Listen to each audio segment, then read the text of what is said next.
The following is a presentation of the Six Arrows Radio Network. Ham Radio 360 podcast. We're going to learn about the Amateur Radio Emergency Data Network. We've got some listener giveaways and a lot of fun coming up. MTCRadio.com presents Ham Radio 360, the podcast, with your host, Cale Nelson, K4CDN. Oh man, it is Christmas time. Welcome into HamRadio360.com, the podcast. I am your host, K4CDN. My name is Cale Nelson, and I hail from the state of South Carolina. I'm a general class licensee, former FM radio guy who got out of radio commercially to spend more time with my family, and in the midst of that became an amateur operator and decided that I missed having an audience to talk to.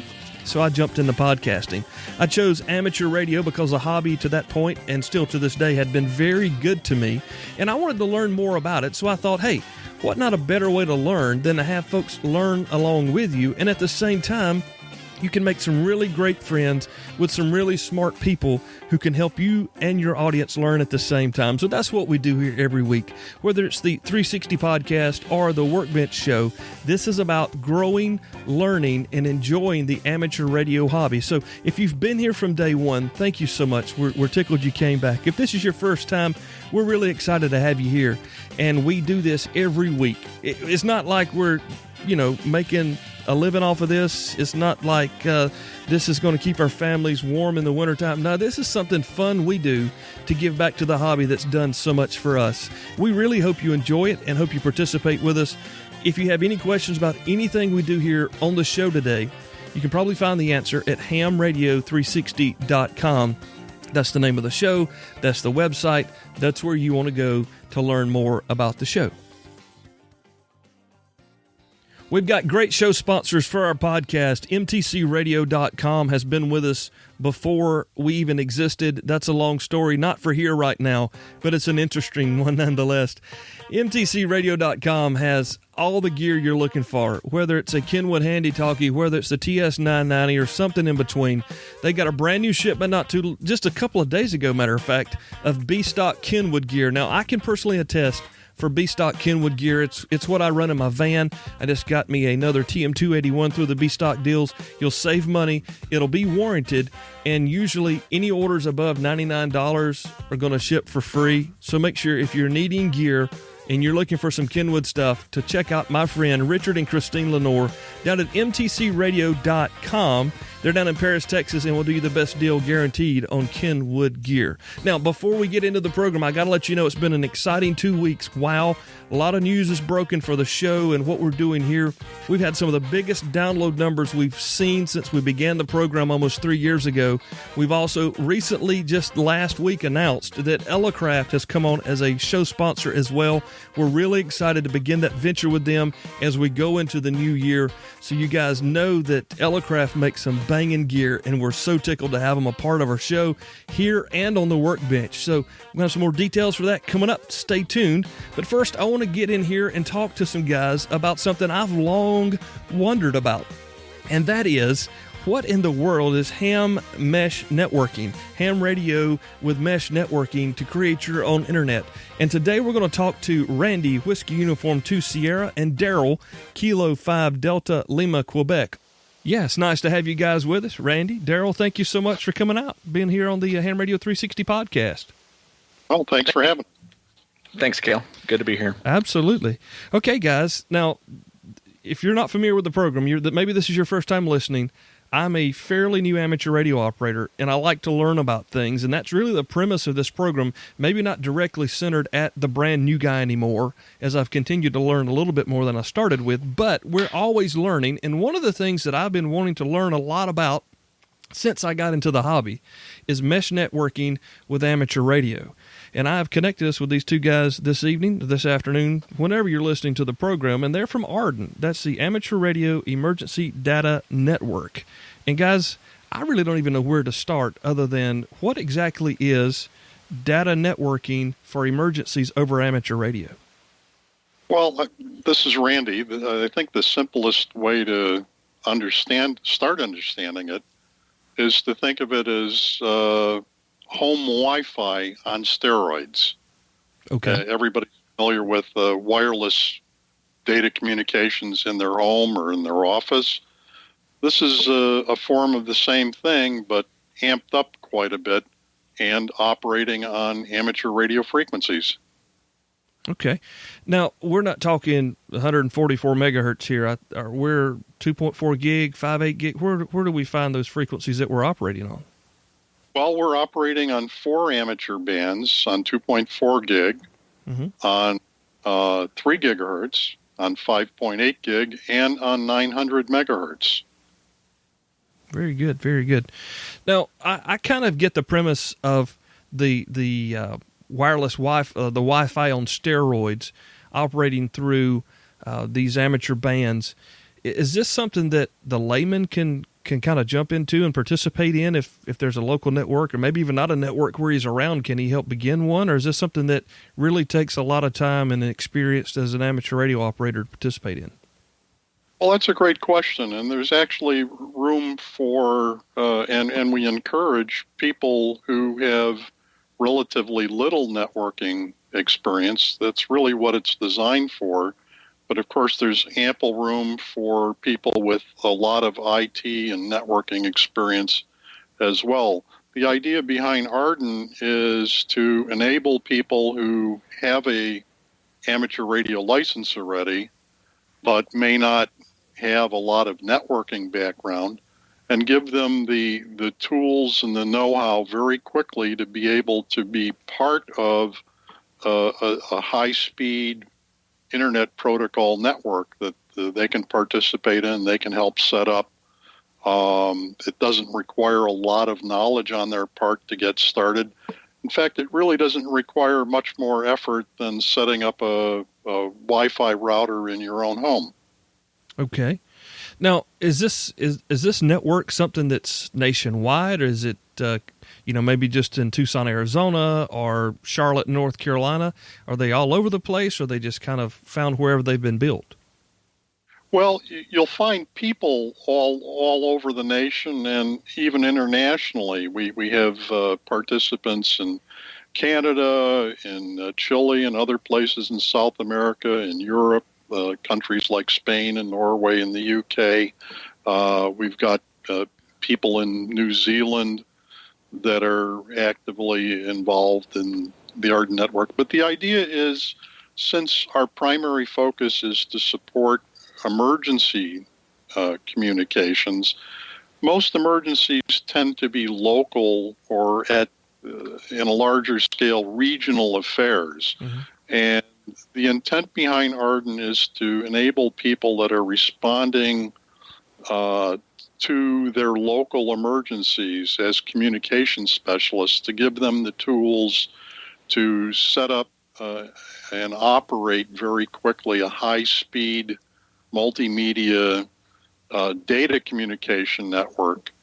And so by the nature of what they're doing, they're not really creating a nationwide type of network. It tends to be of local interest. And that's really, those are the people and operations that we want to support. I got you.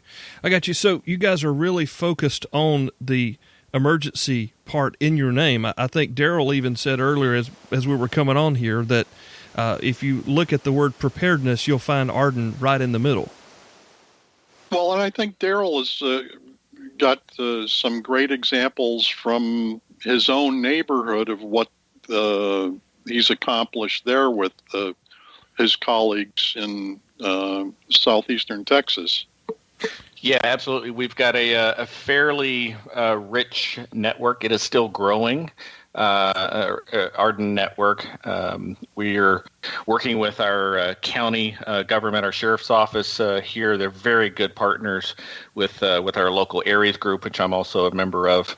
And we've been able to really come up with some strategic site locations to host some of the radios that we're putting up, or the nodes as we call them in A.R.E.D.N lingo. And we've got a lot of members in our areas group as well that are fully equipped with A.R.E.D.N nodes, so we can actually take and deploy to different parts of the county and really hit some of the more permanent infrastructure that we've built as part of the A.R.E.D.N network to service all different a variety of different customers, if you will, in our area, in our region. Everyone from the Red Cross to various fire departments to our county EOC, Emergency Operations Center, and really all points in between. So, what exactly? Let's just kind of back up here just a second. What exactly are you doing with this network? Are you passing traffic between, say, Red Cross shelters, between hospitals, patient information? Or are you giving folks access to the internet via amateur radio frequencies? Or is it all the above? Yeah, I think that's a great question. It's something that we get asked quite often, especially from new people coming into this portion of the hobby, and really to kind of continue on Randy's kind of description of it as kind of providing somewhat of an internet to hams, high speed, high powered. It's really that if you kind of consider what we're building with A.R.E.D.N into an A.R.E.D.N network is almost like your own little internet. It can be connected to the real internet, but it doesn't have to be. And in most cases, in an emergent situation, it's typically not, because the internet's going to be down anyway. Right. But it's any type of application that you can run over like an internet type connection and a TCP IP based protocol type connection, you can primarily run that across an A.R.E.D.N network. We do a lot of voice over IP telephony. So we have voice over IP servers where members can have a VoIP phone out in a parking lot with an antenna pointed to another node, and they can pick that phone up and call the EOC. That type of thing is very, very valuable to us, as well as things like video cameras, live streaming of a certain event or certain situation where someone at the fire department may want to see something physically. They can't get there, or they don't have the capacity to get there at that time. We can actually show them through video, live video, not just a snapshot. We do RMS Express. One of the modes you can do that over is kind of a mesh type of mode where you can send emails. So you can have that offline capability for passing traffic and passing messages. But the benefit is it's all high speed. It's much, much faster than even a 1200 baud packet connection or something like that. So go ahead, Randy. I don't want to cut you off because you got something there. To elaborate further on Daryl's example, recently, a few weeks ago at the New York City Marathon that I'm sure many people are familiar with, there were over 51,000 people that finished the marathon, and there were hundreds of thousands of participants and families from literally all across the planet. During that event, local amateur radio operators deployed an A.R.E.D.N mesh network with a doubly redundant voice over IP network that was very successful in supporting the marathon operations. And regarding cameras in Southern California, there are a number of cameras that are on remote mountaintops that are able to assist in locating, fires that they have often. So those are a couple of examples where people have deployed equipment in anticipation of it being needed. And it's very helpful in supporting local operations and municipalities and county governments whose budgets are often very limited. So going back to the original description of a Wi-Fi network on steroids, I mean, it really almost sounds to me, just in my ignorance, as a 21st century version of packet radio on steroids. Well, yeah, that's another way of looking at it. In fact, I had a very similar conversation just a few weeks ago with some colleagues down in Sarasota, Florida, on the west coast of Florida, who are very familiar with using packet radio to support their emergency communications needs. And they're just becoming familiar with A.R.E.D.N and high-speed network. And that's exactly the way several of them looked at this. This is, a much higher speed and a much more reliable, packet network sort of thing is the application that they were interested in. Because the reason I say that is because I can see some of my local Elmers. I mentioned that, let's say I could mention this to them, and they would look at me and say, that's not ham radio, because we're not picking up a microphone and calling in coordinates to a location, or we're in a SAG vehicle and we're not calling in what we're seeing out on the bicycle race. It's a little high tech for some hams, I would imagine. Well, it may be, for some of the older hams. I'm more of one of the elderly persuasion, if you will. But I still consider myself somewhat high tech, and it's a thing that ham radio operators often forget, is that so much of what has taken place in our hobby over the years has been on the leading edge. But like all human beings, we get comfortable with certain modes of operation, and then over time start resisting change. But to bring new people into the hobby, you look at what folks in their daily lives, apart from ham radio, experience and what they come to expect. I mean, many of us walk around with smartphones, access to the internet. We buy things online. Our expectations in the 21st century are that, we can have access, high-speed access to a huge amount of information, to international newspapers, to purchasing online, to communicating with people wirelessly and wired all over the planet at little or no cost. And then you compare that with traditional means of emergency communication using handy talkies and local repeaters, and as you say, a voice communication from a sag wagon on a bicycle race, and somehow that ends up striking one as a bit antique. It's almost like reenacting the Civil War. It's interesting. It's of historical importance, and we shouldn't forget it. It may even still have a place, but the reality is, in the 21st century, high-speed communications are not merely an expectation, they really are a necessity. And here, ham radio operators have the ability at relatively low cost in terms of dollars or their time invested to provide a high-quality, high-speed data communication infrastructure, that's consistent with expectations in the 21st century. And that's really what we're all about. Again, our focus is primarily on emergency communications response. Those are the people that we consider our primary audience, but really there's nothing stopping anyone from using, the A.R.E.D.N capability for all sorts of non-emergency uses, and that's perfectly fine. Very good. Very good. I want to keep the conversation going.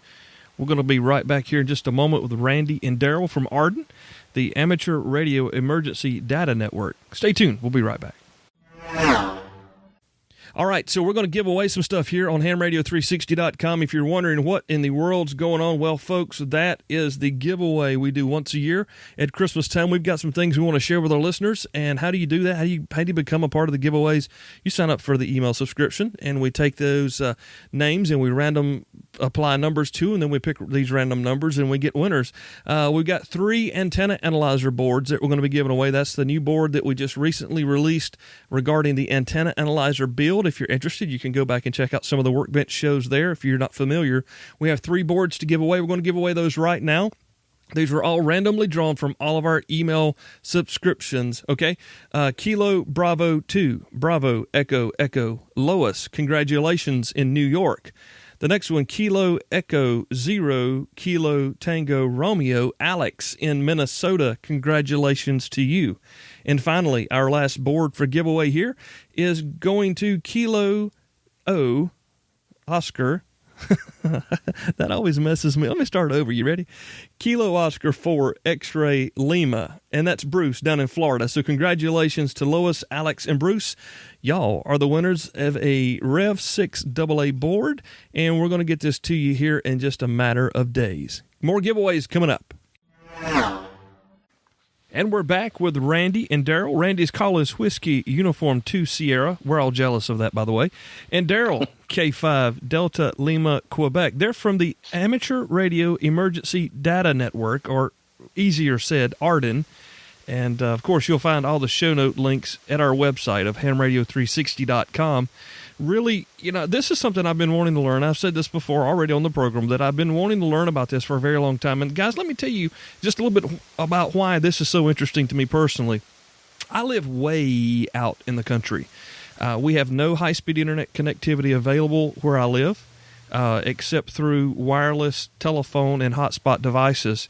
The nearest ham to me is about 4 to 6 miles north. And he actually has high-speed internet connectivity at his house, and we've talked about sharing that connection if we could get something pointed at each other high enough to get over the humps and the bumps down here in the sticks. But this is really interesting to me because for quite a long time here in the upstate, we've been working to get an APRS network built in because there is no APRS network here in our county. This to me sounds like an excellent way to add to an APRS network, some sort of packet network, some way to get more than just a 1200 baud modem connected back and forth, a true high-speed connection that is meshed together with the local amateur radio community. Some of the ways to do this are really not expensive, but it takes more than just one guy down in the sticks putting up one transmitter antenna, whatever you actually call that. Can we talk a little bit about how to put this into practice? Yeah, absolutely. You're right. One of the first things to consider is how to get over the humps and bumps. This is unlike high-frequency radio communications, where you can just put up a wire in the trees and communicate with people all over the world.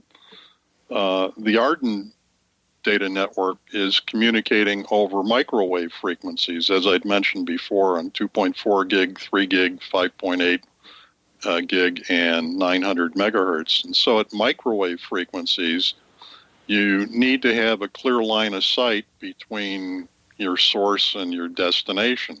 So if you can, you'll need to elevate your nodes, either on the tops of hills, up somewhere up on a tower.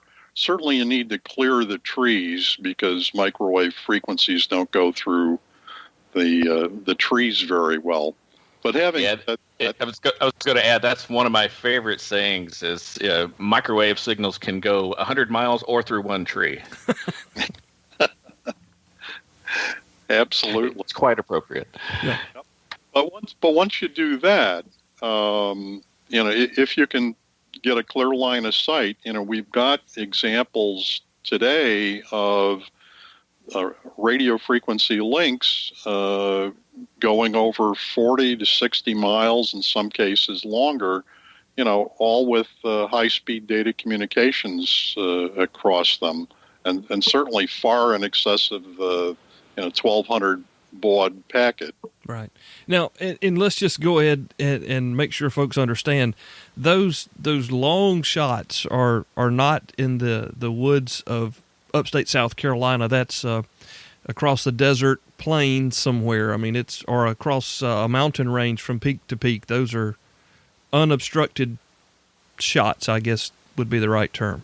Yeah, the ones I'm thinking of certainly are, but I think, again, Daryl isn't living in the mountains. As I said, he's in southeast Texas, not far from Houston, and there are no mountains there. Last time I looked, Daryl, you could explain what you've done there.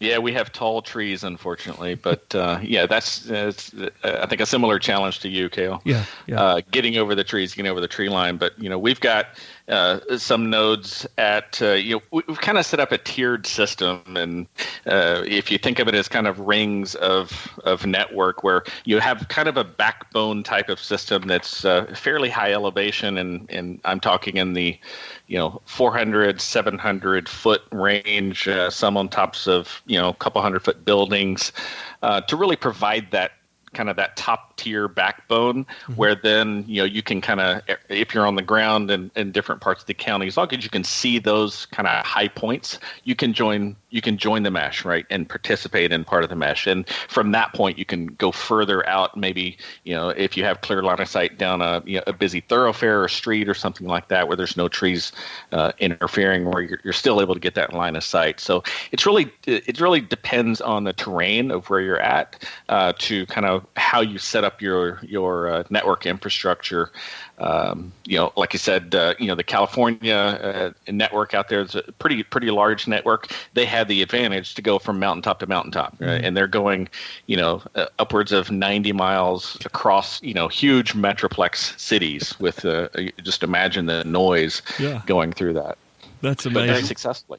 On where I'm at up in northeastern New Jersey, Cale, it's very similar to your situation. We've got a tremendous amount of trees here, although in the last couple of days the situation has improved because almost all of the leaves are off the trees now. So we'll have seasonal network. We'll have 6 months of good microwave communication at lower altitudes until the spring. But it is a problem. But we also have a lot of humps and bumps here from the glacial moraines and the various hills and whatnot. So it's problematic. But the nice thing about the equipment that the A.R.E.D.N network uses is it's relatively small and relatively light, and it's easily mounted on very modest poles or even on flat rooftops using an inexpensive non-penetrating mount, similar to what you might see on the corners of buildings where they've put up cell telephone sector antennas. So there's a variety of lightweight equipment that can be mounted on the tops of buildings to give you a little altitude. And in the kind of urban semi-forested area that I live in, that's often the best way of achieving some longer distance connectivity. And I think that's the beauty of kind of the entire mesh technology. If you can't get to where you want to go, you can get as far as you can go and put something there, and then from that point, who knows how far you can get, right? You might be able to make it over that next hop by just inserting one node or radio in the middle to really complete that circuit to, maybe one on top of the hill, one in the valley, and then now you're, reaching out further than what you were. And that's an excellent point. We've demonstrated that repeatedly here in one of the most densely populated areas of New Jersey at several of the parades. I mean, we've got a hugely densely populated town, and in order to provide connectivity, we've just deployed a bunch of nodes mounted on the back of a truck or a car. And, you get a couple of blocks and the next one gets a quarter mile and so on and so forth. And that's where the beauty of a mesh network comes in, is that people can deploy intermediate nodes very inexpensively, just mount them temporarily on their truck or their car, hook them up to a 12-volt battery, and you've sort of built, I guess, the equivalent of like a chain of repeaters. They automatically find each other, connect to each other, and extend the network a little bit further. And so that's really, again, the purpose of helping out in an emergency where a lot of the infrastructure may have been taken out, for a long period of time. You can deploy these temporary nodes quickly, cheaply, and effectively without a lot of networking knowledge, just by hooking up a battery and letting it run. I'm reminded, and I will show my age here, as I was working at Radio Shack in 1988 as a high school junior, maybe a sophomore, and we would sell cell phones at Radio Shack. Imagine where they are now. Anyway, we would sell these phones, and people would come in and they'd say, well, where does the phone work? And we had a map, and it would show these big blue dots over a certain area of our locality, and then there would be nothing there, and then right over to the left there'd be a blue dot, and to the right there'd be a blue dot, and their phone would work in the blue dots. This is before we had conflicting commercials on television during our NFL games trying to distract us and buy something from another carrier. But that's how it was back then. And basically what they did, they just started putting up more towers and stronger antennas and transmitters, and they increased their sales or their nodes and made their coverage better. And that's exactly what you're describing there, by tapping one on your car or the roof of your truck or something to add to the network to help it grow. Well, that's exactly it. And again, it's the point of the A.R.E.D.N network is to be able to support emergency communications, where you can't take for granted that you're actually going to have the radio communication infrastructure that you had the day before the problem arrived on your doorstep. The buildings or the towers are more likely the electric power sources that you were counting on yesterday may have been taken out by a hurricane or a fire. And now what do? Well, hams are very inventive and resourceful, and many of the better of them are also very well prepared. So you can be sitting there with a couple of nodes in the trunk of your car and the ability to hook it up to your car battery or some spare batteries that you have on hand, and deploy these things and help extend a high-speed network for the benefit of all in your community very quickly, and have it provide the services that are needed to support emergency communications. That's the exciting part about this, is that people can do so much with so little, and so quickly, and to support their local communities, in their greatest times of need. Now that sounds like ham radio. So much with so little to support your community. I mean, that sounds like what we've been doing here in the hobby for the last 100+ years. Well, yeah, and as Daryl is very, very fond of saying, A.R.E.D.N is at the heart of emergency preparedness, and that's, we really believe that, and we're trying to live that and help people provide those resources. Daryl, you had something to throw in there? Yeah, I was going to add, kind of circling back to my kind of the rings of communication.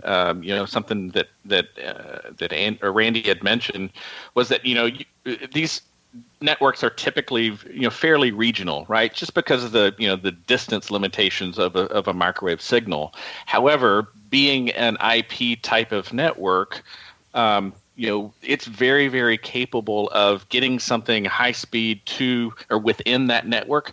But the question comes up: what if I need to get outside of that network? Well, A.R.E.D.N is just like any other tool in the ham's tool bag, right? You use the right tool for the right situation. I can send something within that network if it gets to the EOC, and now that needs to be, we discovered that there may be some traffic that needs to get sent out further, right? Maybe to the state operations center.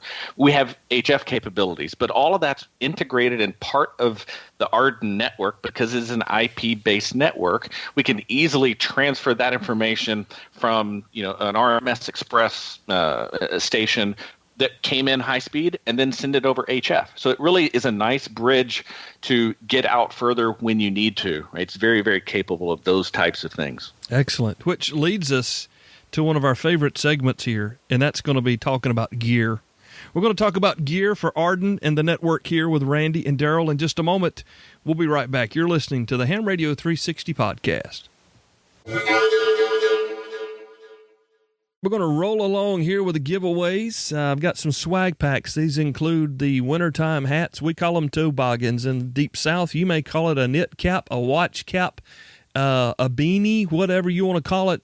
You go ahead. We're going to call it toboggan in South Carolina and Alabama, if I'm not mistaken. So Tennessee, West Virginia, y'all know what I'm talking about. All right, so we've got some of those hats to give away, along with some stickers. So we're going to send the first one out to Washington State, to Alpha Fox 7 Hotel Lima. Congratulations, Paul.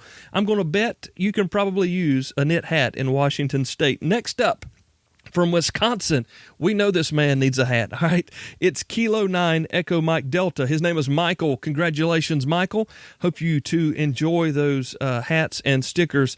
And here, as we just continue to get through this, we want to give some stuff away from our friend KB6NU, our buddy Dan Romanchik here, who is a sponsor of the program, been on the show before, just an asset to the community. If you're on Twitter and you're not following KB6NU, you're missing out. He's also got one of the coolest blogs online, KB6NU.com. Dan has given us 2 general class study guides, his no-nonsense study guides, and we want to put those in the hand of one of our or 2 of our listeners who are technicians to encourage them to go ahead and upgrade to general. All right. In addition to that, we're going to throw in one of our Velcro backed patches as well. So we're going to give the first one here to Kilo 6 Romeo Hotel Yankee. Congratulations, Tim. He's in California. And the other goes to Mike, Kilo Echo 0 Charlie Sierra Bravo in Missouri. So we got some KB6NU no nonsense upgrade general study guides coming to you, along with some patches. So congratulations to you all. We've got some more giveaways as we continue the show. Stick right here. Now back to the interview. Yeah, I kind of alluded in the last segment there as we were winding up that everybody wants to know what to buy now. And Randy reminded us that we're ham, so we're frugal, which we are. And that's okay because it's just who we are. We can buy more if it costs less. So let me just tell you what I've got here at the farm. I have a house that's about 75 yards below my barn. And my barn is an old horse barn, but half of it, or a third of it rather, was a tack area. And the tack area was transformed into a workshop area before I moved in. And that has become my workshop / shack / recording studio. So that's this is the best you're going to get right now from Kel. But on the eve of my house, facing the barn, I have a Ubiquity Nano Beam, and under the eave of my barn, I have a Ubiquity Nano Beam. They're both pointing at each other, although they've never been activated. And the reason for me doing that was because, as I mentioned earlier, I have no high-speed internet connection here except through a MiFi hotspot from AT&T. My vision for all of this is to take the network from the house that hasn't been built yet and connect it wirelessly through the nano beams to get a wireless connection point here in my barn and be able to share the network connection from the house for cat control. Also, I've got big dreams, and this ham mesh thing just fits right into that. But it's going to take some gear to connect my house to the barn, just like it's going to take gear to connect an amateur radio operator to the A.R.E.D.N network. And they're waiting for me to stop talking so you guys can tell them what it's going to take to do that. Who wants to start there? Daryl? Sure. Your house to barn situation is probably not quite an emergency communications of type of situation, but it's good too because hams like to practice, right? Yep. We have to practice to be good at our craft, so that's a great way to start. And we've got there's a lot of our users who actually started out doing that, so they can get their hands on the hardware and start doing things. What you would do is make sure that you've got those the model numbers and everything on the gear that you have. You said you have some nano beams. I'm assuming probably a 5 gig nano beam or that. Yeah, I think they're the 5.8. Yeah. So if you would go to our website, which is www.A.R.E.D.N.org, and we've got a platform supported platforms matrix that we call, and you can go down that list and you can look and say, okay, I'm going to see if I can find my nano beam model number M516 or M519, whatever you may have, and you find it on that list. And then there'll be a link to the firmware that you'll download, and the firmware essentially replaces the software that's in that router, that NanoBeam today, that's provided by Ubiquiti. Once you do that, that node it becomes an A.R.E.D.N node. There's a little bit of setup information or configuration information, like it needs to know what your call sign is and what password do you want. Very minimal information.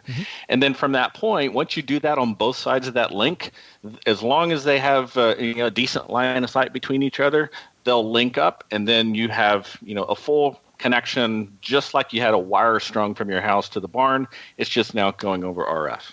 Nice. And let's say that you don't have that problem and you have a house, live in a pretty, sprawling environment maybe, and you have neighbors that are hams and they want to participate.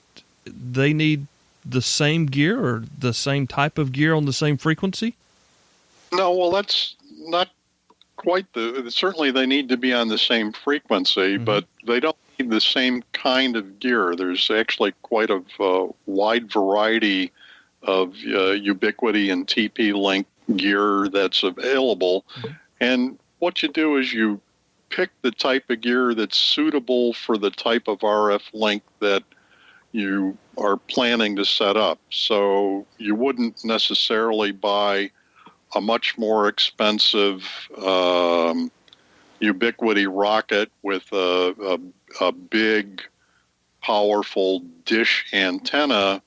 If you're only trying to go a couple of 100 yards, you could go and get yourself an inexpensive nanostation or a nanostation loco, and that would probably be just fine. So you have a variety of inexpensive to more expensive equipment, greater or lesser capability depending on what you're trying to do. Okay. And that's the beauty behind A.R.E.D.N is, selecting gear is exactly the same way that we do it in other parts of the ham hobby, right? So if I'm trying to get a long distance, signal out, I'm going to choose a Yagi antenna, right? So I can focus that signal. Yeah. You do the exact same thing. If you need to go a longer distance, kind of in a point-to-point type situation, you're going to choose a different type of radio that has that type of antenna capability. If I'm trying to cover a large area, so, a downtown office building where I want to serve as many people or as many nodes in a, 30-degree or 90-degree sector from that building, I'm going to choose a different antenna, different radio to match up to that antenna. So it's, again, very much like we do in other parts of ham radio. It's just choosing, the right type of equipment. And generally the first choice that you make is what type of antenna do I need, a directional type of antenna or more of a broad coverage antenna. Do folks use omnis in this type of situation, or is it more directional? Well, yeah, they do. Again, it depends on what you're trying to accomplish. But I've deployed locally a couple of omnis. There's on one of the buildings in Fair Lawn, New Jersey, I've got a 2.4 gig rocket with an omni antenna on there, so it can be accessible from the surrounding neighborhood, and so it's intended to be able to reach out and touch, people in vehicles as well as permanently located on the roofs of some of the nearby homes. One of the things, go ahead. I was just going to add, that's kind of one of the more exciting parts of being in the high tech technology that we're in using this equipment is, Randy was just talking about omnis. We use some omnis here in our county where we're located, but the omnis aren't just your old fashioned, it's vertical or horizontal. Actually, some of the omnis that we can get and use with these radios very, very effectively are actually dual polarized. Wow. So if you think of a vertical looking omni, there's actually some omnis out there that have a horizontal aspect to them as well. That's really cool. One thing I've heard you mention a couple of times is you connect them to your radio. What type of radio are we using for that? Well, the radio is built into the Ubiquity equipment. We refer to it as a radio or a node. You know, it's in effect, I guess maybe a better way of thinking of it is it's really a computer with a radio transmitter receiver attached to the computer. And of course, all of this stuff is extremely tiny. They're really all systems on a chip kind of thing. You know, if you actually open one up and look at the surface, the circuit board, and it's all tiny surface mount stuff. It's really quite amazing, the capability of these tiny little devices. But again, the beauty of all of this is it's housed in a very weatherproof case, and the only thing that you need to attach to many of these devices is just an Ethernet cable. The power comes up the Ethernet cable, the power over Ethernet, to power up the device, the computer, the radio, everything that's inside of it. And it's sitting out there in the weather, rain or cold or snow. It doesn't matter. It'll take it just fine. You got to keep in mind these things. The Ubiquity equipment we're talking about was really designed for commercial applications for wireless internet service providers, and they intend to put these things up and have them out in the weather 365 days a year for many years, and not have to service them at all. And so we're just taking that commercial gear and repurposing it for use by ham radio operators. Well, I'm glad you brought that up, because that was a point that I wanted to bring up, because we hear there's a lot of amateurs who are really into the commercial gear, and they'll be very quick to tell you how much better built that is than a Yaesu Kenwood ICOM. But this is the stuff that Uncle Sam uses. This is the stuff that our military uses. There's huge corporations trust these things to pass information back and forth. It's not like we're going out and encouraging someone to buy a $35 handy-talkie. I mean, this is the real deal. This is a real piece of equipment that's built to last, and which leads me to my next question: what does one of these antennas, one of these radios, a transceiver, whatever we want to call it, a node, what does? And I know it's going to be very broad, but what can somebody purchase? A bottom-end, medium-grade level of type of device? What does that cost someone? Well, that's a great question, because we're getting back to we are all frugal, including myself. And so getting started with some of this is surprisingly affordable. Some of the smallest units, one's called a nanostation loco. It's a relatively small little unit. It's not much bigger than a handy talkie. Again, in a weatherproof case. They're regularly available for somewhere around $45 to $48. And by the way, that includes, as part of built into the housing, it includes a small sector antenna, right? So you don't even have to buy a separate antenna for some of these devices. The antenna, the radio, the computer is all built into this weatherproof case, and it's roughly a 60-degree sector antenna built into this little thing. And it's also what's called a MIMO or MIMO, multiple in, multiple out antenna, and it's dual linear polarization. So in this little bitty unit for under $50, you've got yourself a real 21st century high-tech commercial grade piece of gear that's ready to communicate in a high-speed data. That we have access to use those frequencies through our amateur radio license. Yes, absolutely. Yeah, that's really, again, the whole point. And even on the 2.4 gig band, I mean, you can operate it on the Wi-Fi frequencies, on the channels 1 through 6 that we're all familiar with. Those are also part of the amateur radio band. And the advantage there is that you can operate them on much higher power if you're operating it as an amateur radio operator. The normal home Wi-Fi routers are limited by the FCC's Part 15 regulations, and the power limits on amateur radios are much higher. But even on 2.4 gig, we've found a way of operating on 2 channels below channel 1, the Part 15 channel 1. And so there's clear frequencies still part of the amateur radio spectrum that get you out of all of the local noise, if you will, generated by your neighbor's home Wi-Fi routers. And then, of course, we also operate on the 3 gig band, and there is ubiquity equipment that's available for purchase. It's a little more expensive, largely because there really is no real commercial use of the 3 gig band in the U.S. Other than some radar equipment in certain locations. But ham radio operators, in effect, have a set of clear frequencies. And so for a few $100s, for example, I've purchased what's called a ubiquity rocket and an appropriate 120-degree sector antenna for a combined total of just under $400.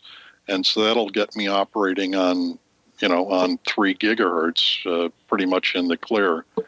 And on the 5.8 gig band, again, there are a lot of shared channels, but there are, I believe we have 7 channels that are in amateur radio frequencies only that are not shared with other services. You have some clear channels there.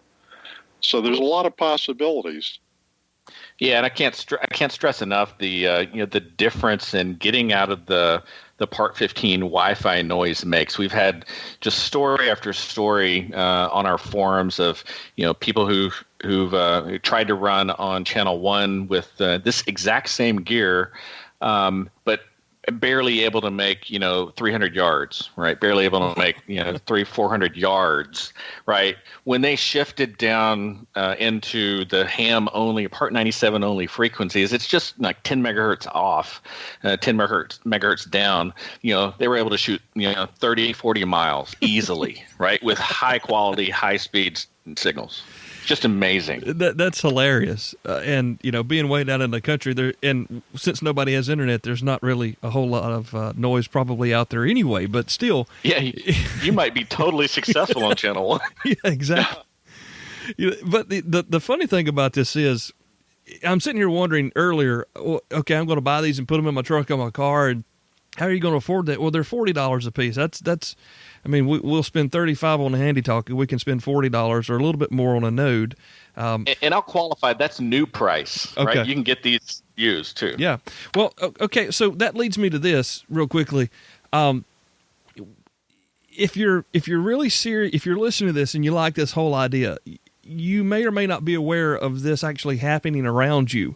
Would it be prudent for someone to come to your website and find out if there is a local series of or local group of hams that have some nodes out there, so somebody just doesn't go buy a 5.8 gigahertz device when most locals are running 3.0 or 2.4 or not even 900 megahertz? I mean, there needs to be a little forethought into this, if I'm not mistaken.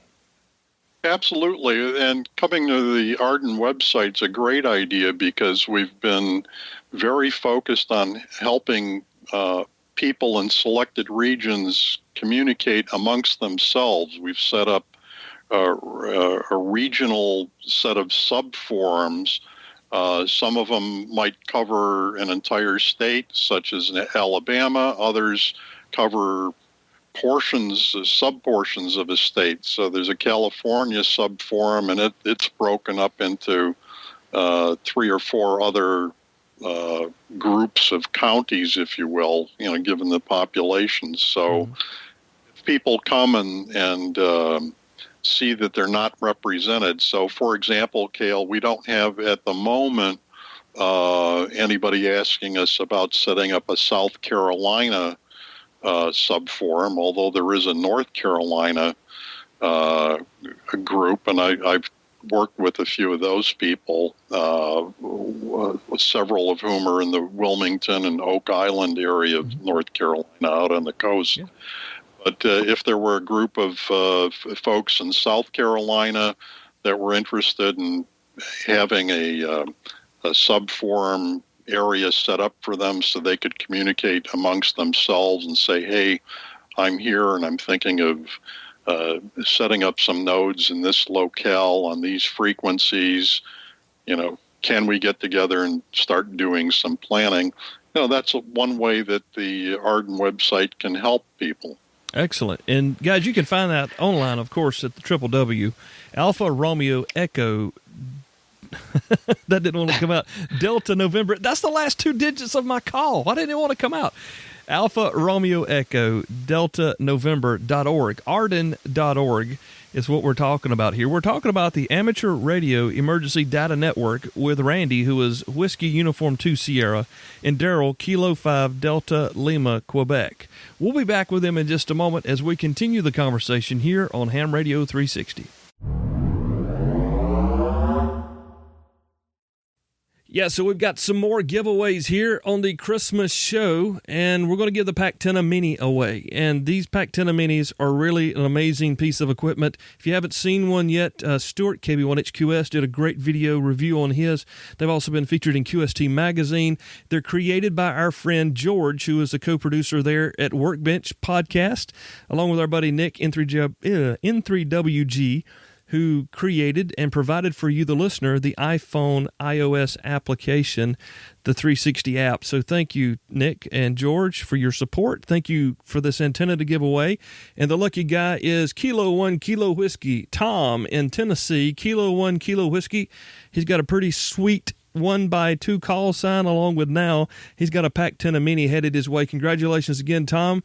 Thank you for entering the contest. Now, before we get back to A.R.E.D.N, I want to remind you real quick that the IC7300 is still smoking hot, and it's still on deal, and you can find it online at mtcradio.com. The best prices on the internet. If you find something you think is lower or a better deal, call Richard, let him know. He'll beat it. It's mtcradio.com. So we're going to continue the conversation now with Randy and Daryl from A.R.E.D.N.org. That's Alpha Romeo Echo Delta November.org. And Daryl, you mentioned just right off the air that there are some features we haven't even talked about your website that may be very beneficial for folks who are interested in this. Yeah, absolutely. Wanted to follow up with kind of what Randy was talking about. In addition to the forums that we have out there on the site, where you can kind of communicate with other hams, perhaps in your area.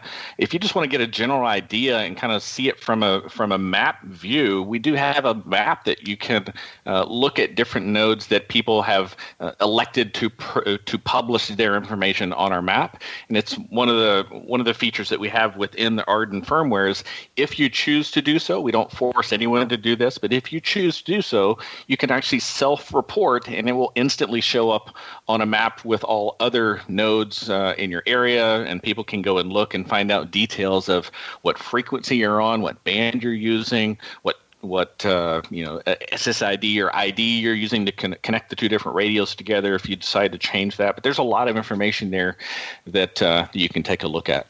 And the I've been there, the website. I'll be very honest with you. At first glance, it's a little intimidating, but having some background now just in this conversation, it makes it a lot more inviting, at least knowing where to go to find what I think I may be looking for. And well, that's good. I'm a little surprised to hear that it's intimidating. I hope most people don't find it that way, well, but if it is... It is me, Randy. It's Cale. Well... But we take input from everyone. Yes. Absolutely, we want to hear about that. If people are having difficulties finding something, please let us know. But toward that end, just finding information in general, so we've got a fairly sophisticated search function on the website, and we're constantly tweaking it to make it a little more usable. In fact. One of my friends and the moderator of the voice over IP subforum, Mark, N2MH, had suggested a few months ago that when he searched for answers to his questions, he said it would really be helpful if there was a little more information about where the source of the answer was coming from. So if it was coming from, say, one of our pieces of documentation, he'd like to know that, or if it came from one of the forum responders, he would like to know what forum it came from. It'd give him a little better clue as to would the answer that's being provided, is it relevant to his particular context? And so we've put that in now, so you can kind of see the sources of the answers that you're getting. So there's a lot out there, and sometimes searching for a word will get you to the answers you're looking for. And too, a lot of times when all else fails and you just can't figure something out, we have a very, very active community of users who use our firmware, our software, and are very, very willing to help other people and jump in there with easy answers, tough questions, and everything in between. Well, and that's all. Even surprised us, because we hadn't, up until recently, we hadn't really been tracking the activity there. And one of the team members asked us, says, well, how many posts do we get a week? He says, and somebody had guessed, I think it's 30 or 40. I started looking at it. We've been averaging well over 100 posts a week. So wow. There's a great deal of activity there. And looking at the map, there looks like a great deal of activity in Nashville, Tennessee. Yeah, there is. The Tennessee group, and they've been working with the statewide emergency communication. But there's a lot of around Nashville, but they're spreading out a lot, and their intention is to cover the entire state of Tennessee eventually, again, in support of both county and statewide emergency communication. And they're doing a great job. Yeah, fantastic guys up there. Tom K1KY is a big leader in that area. Fantastic. It's so interesting to see who's going to take the lead on these kind of things, and it sounds like they're chomping at the bit to get started for their state. They are the volunteer state, after all. And that's right. The South Carolina map looks just like the Spartanburg County map here in South Carolina for APRS. There's nothing shown. I see some in North Carolina. That doesn't surprise me. You said you have a lot of users there in North Carolina along the coast, and just for nothing that matters regarding this conversation, but the downloads for this program are over 10-1 North Carolina versus South Carolina. And I don't know if interesting. If our local amateur community just doesn't like me, or if there's just that many more amateur radio operators in the state of North Carolina with the Research Triangle and whatnot versus the state of South Carolina. I haven't gotten that far in my study yet, but it is very interesting. Yep. So let me ask you this: you talked about being involved in A.R.E.D.N, Daryl, and yes. how that complements what you guys do. Let's say there's a guy in Oklahoma City that would like to start something like this for his community, his amateur community. Is this something that really would have a little more sway if it had A.R.E.D.S or RACES or one of the local MCOM groups behind it? Or would you encourage anybody who feels the desire to participate in this to just go ahead and get started? Yeah, I think anyone who has a desire to tinker and really kind of get involved in this is a great candidate to get involved in this. That's how we all, we like doing what we like to do. So I would encourage anyone who's interested to do that. Although we do have a fairly large number of users that are part of A.R.E.D.S and RACES groups, and a lot of a lot of cases, like specifically in my case in the Houston area, I was it for mesh, and I kind of started tinkering with it, and I started promoting it, and then I'm obviously a member of our local areas group, and started talking and did some presentations there, and then it kind of just grew organically, and I think that's a pretty typical pattern of how this thing has been growing. It's just sometimes it just starts with one person, and then word of mouth gets around, and people start getting interested in it. It's it's high tech, it's different, it's new, it's high speed, and it just grows. Now, does someone really have to have a solid understanding of networking to participate, or can they kind of muddle themselves through till they make friends with somebody that's really good at that? Well, I like to say, one of the design intentions of the A.R.E.D.N is really to make it as simple as possible to get it set up. You don't have to know much of anything about networking. If you know your call sign and you can write a word down to be your password, you pretty much can set up a node yourself, right? Yes, it does help, right? And and as you practice with it and train with it, you're going to pick up more and more of those networking things, the IPs and things of that nature. But it's not critical that you have to know it. It's good that if someone in your network knows it, it's there's a benefit there, obviously, but it's not a mandate. No, and even some people have said that when they get started, they're a little intimidated about loading new firmware on top of their brand new piece of Ubiquiti equipment. Am I going to break it, or if I change my mind, am I going to be prevented from putting the original Ubiquiti firmware back on it? And the answer to that is very simply is that it's very easy to install the A.R.E.D.N firmware on its place, and we've even got literally step-by-step instructions with a picture of every step.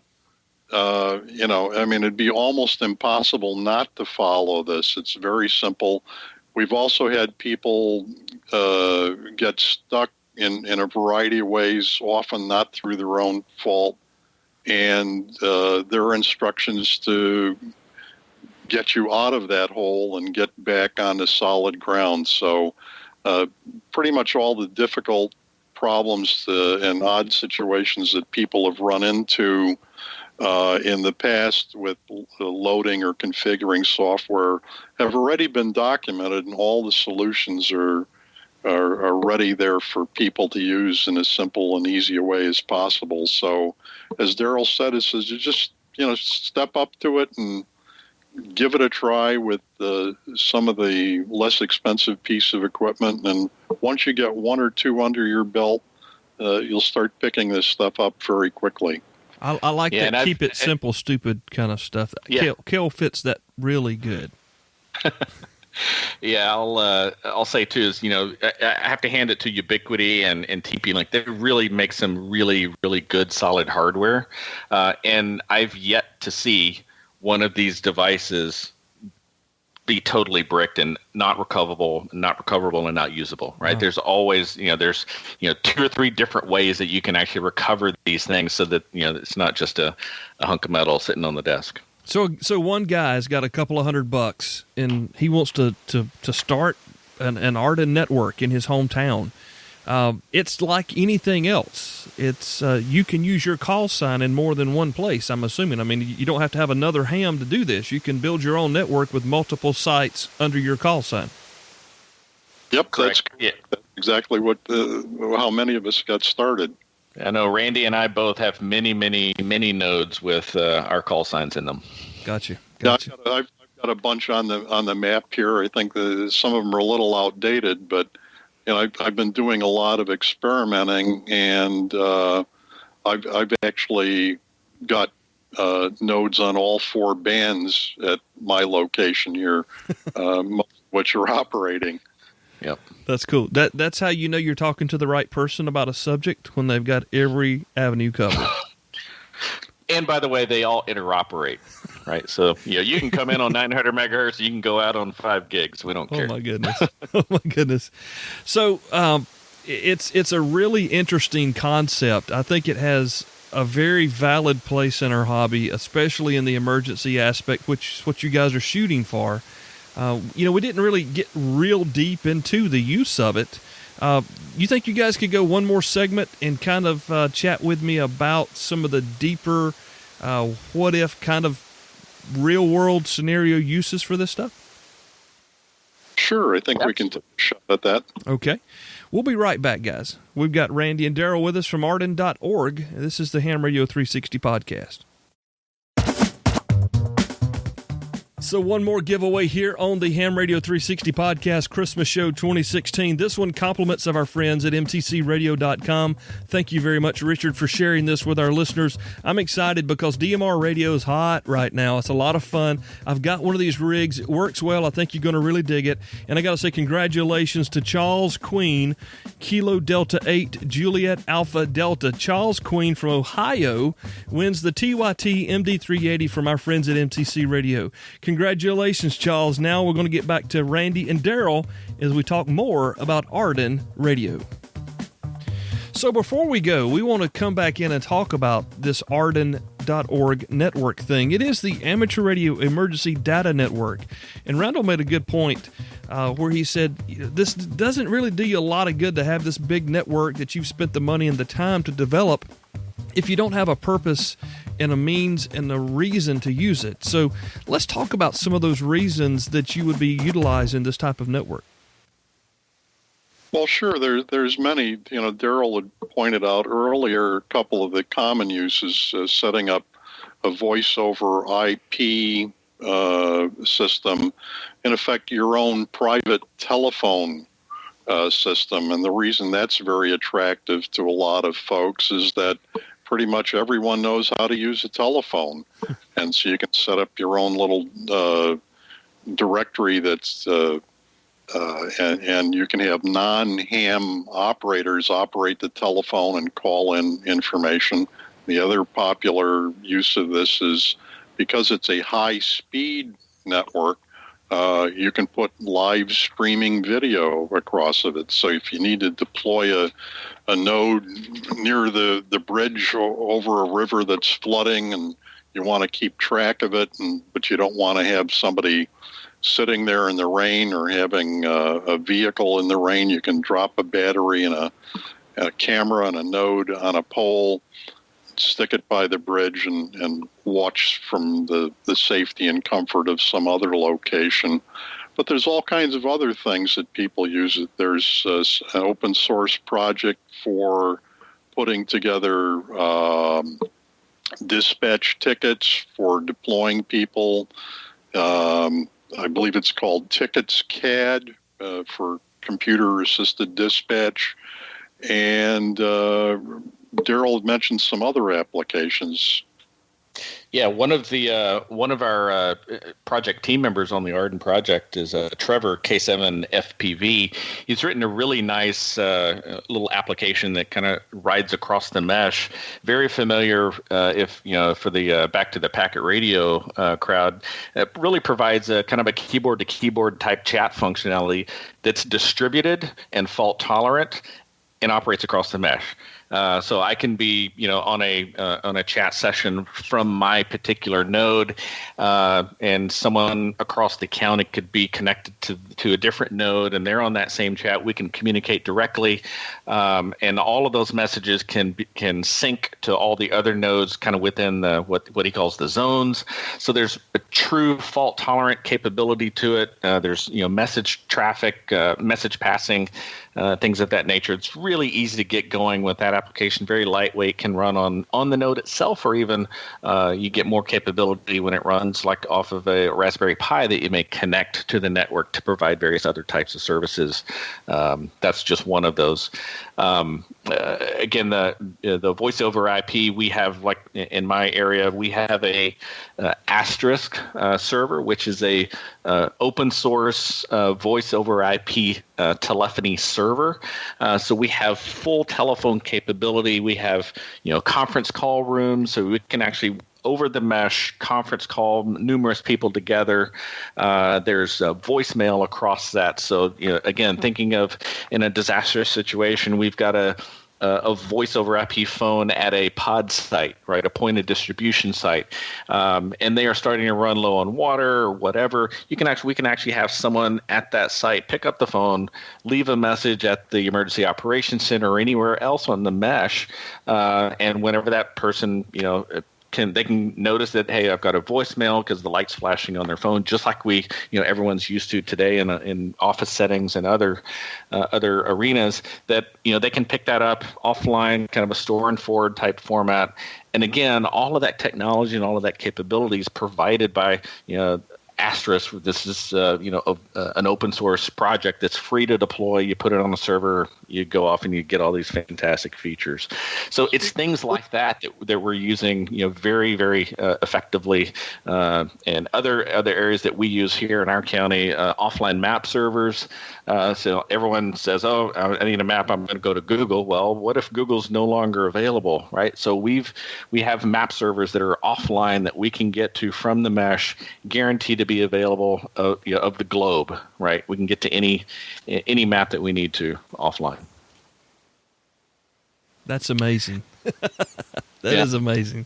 And guys, it's ham radio. It's not telephone. It's utilizing ham radio technology and our privileges as amateur radio operators to utilize this super high-speed connection that allows you to use a voice over IP telephone.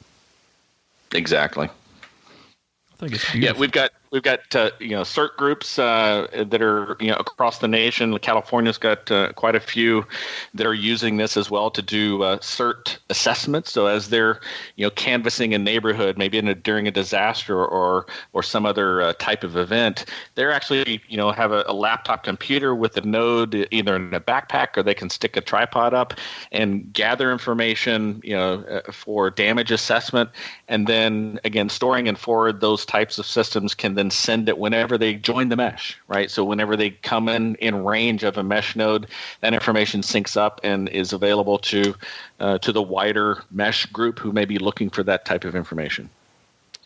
Do you guys, I'm sure that you train, you have exercises that you participate in the EOC with the with whoever in your county. Are you guys aware of any actual disasters, emergencies, problems where the network has been utilized for an emergency? I know the guys in California. There's some members of the group who are in the San Diego in Los Angeles areas. I believe have deployed in certain situations. I know they regularly deploy for public service type of events, for training, and they're very active with the sheriff's departments there. The sheriff department's actually using video feeds from the A.R.E.D.N mesh to monitor certain situations that they don't have capabilities to get in or get visibility on with their own camera systems. So we can be very portable and provide that information to them. Yeah, just like Randy said, you have some in the back of your car, and you just go to work. Yeah, where do you want a picture from? You drive there, you stick your antenna up, and you're on the mesh. That's awesome. That is awesome. Randy, you got anything else you want to add to us before we go here on the show?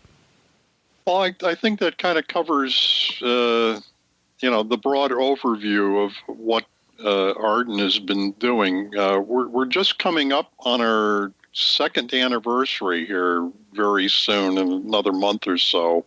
So I just wanted to share with everybody we've come a long, long way in a relatively short time. We're really excited by not only by what we're doing, but more importantly, by what folks in the ham radio community are actually doing with the A.R.E.D.N network. And that's really the best payback of all. I'd like to thank everybody who's put the A.R.E.D.N firmware to practical use out in the field and demonstrated how, once again, amateur radio operators can contribute to their local communities and to the nation as a whole.